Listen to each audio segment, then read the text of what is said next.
పాతికవేలొస్తాయి, 10,000 రెంట్కి పోతాయి. ఇక సేవింగ్స్ కోసము నాకేం మిగులుతాయి? ఫోను దియమాయి, మిగిలింది తిండికి పోతాయి. ఇక మంతు మొత్తము ఎలా గడవాలి?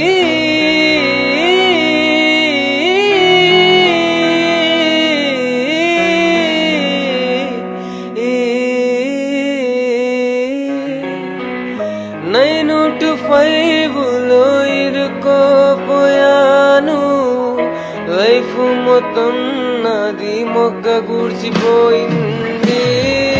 పొంగునకు ఏమి మిగిలేది లేదు.